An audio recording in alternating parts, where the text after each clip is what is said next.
Part 7, Opening the Jupyter Notebooks. So the Jupyter Notebooks are a major component of the course and where all the formal material is located.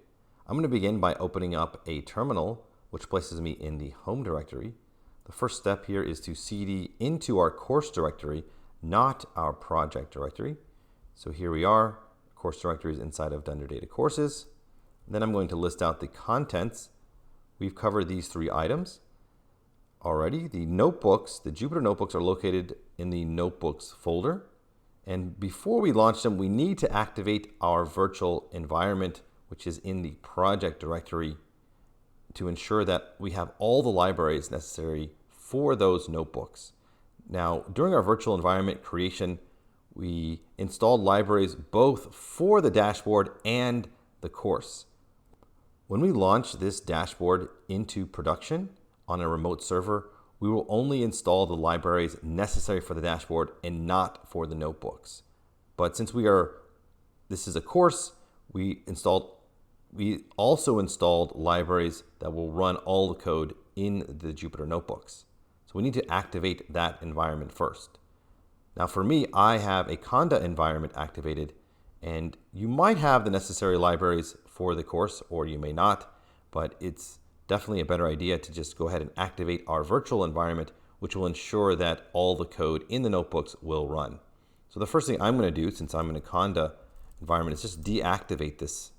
So I was in the base environment. I'm no longer in it.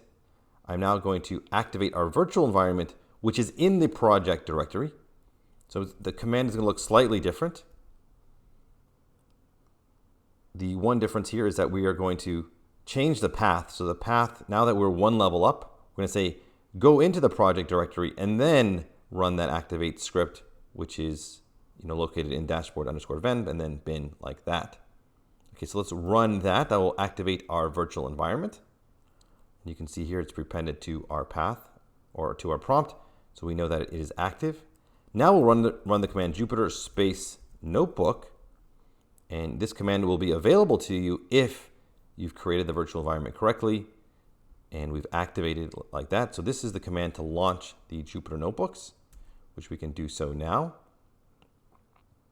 And when you do that, it'll open up a new tab in your browser over here, and it'll show the contents of the directory that you launched it from. So we're inside that course directory, which shows us the contents over here. This is just those three items we've already talked about. Now we're going to move into the notebooks directory, and we will see a listing of all the contents in there. So here are the Jupyter Notebooks. There's some replication of some of the Python files from the project directory. We don't have to worry about those for now. What I want to talk about is these notebooks. So you can go ahead and open up notebook number 1.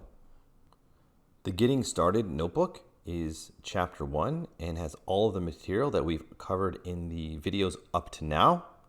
So you can see here that it covers how to create the virtual environment, then how to launch the dashboard, and covers the components and features of the dashboard like that. So all of the other formal content is over here in the notebook, and I'm going to cover a little bit more of these notebooks in the next video, but this should get you up to speed on how to launch the notebooks and then open them. So one last thing is, how do you stop the Jupyter Notebook? Well, you just press Control-C, and you can press Control-C twice or just press Control-C once and then click or enter Y to shut it down. Okay, so that is how you open the Jupyter Notebooks.